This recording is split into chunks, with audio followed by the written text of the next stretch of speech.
Okay.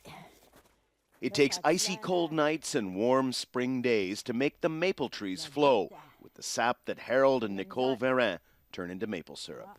Now Nicole's defiance of Quebec's strict syrup cartel has them facing huge fines and worrying that their daughter may never have a chance to run the family business. Next year it's gonna make 100 years that Varin is in this land, so it's very important. I made this fight to give her freedom. When we start, we were free. Okay, la couleur elle change là, hein? Most of the liquid syrup they make is sold by law to Quebec's Agricultural Federation, which controls the market.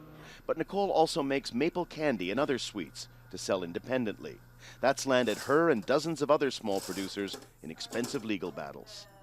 I think it's up to the Federation to take the leadership to find a solution, because it just doesn't make sense for small producers like that to be sued by their own federation for $500,000. The Federation buys almost all syrup produced in Quebec and negotiates market prices. Some is set aside here in what's called the World Strategic Reserve, tens of millions of liters stored in high-security warehouses as a buffer to keep prices stable. The Federation says it has to fight people like Nicole Varin for the good of all producers. At the end, if those producers are making living out of not following the rules, other producers are going to say, oh, they are doing so, I will do so. And at the end, the rules won't work because nobody's going to follow them. For now, at least, most producers in Quebec support the way their product has been handled. They say that's why their market is growing and they're tapping more maple trees and producing more syrup. This pumping station, they call it a relâcheur. That's certainly the feeling here at Norm Urbain's maple syrup operation. He's expanding, installing electronic monitoring on the pipes that collect the sap. He says he wouldn't be in business if it weren't for the strict rules he follows. 20 years ago, there was no future in this industry.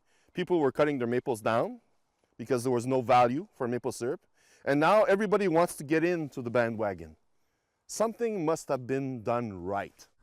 Those who are fighting the Federation in Quebec say they're prepared to take their battle to the Supreme Court of Canada.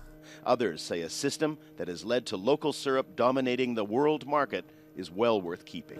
So good, c'est bon. Daniel Lac, Al Jazeera, Oka, Quebec.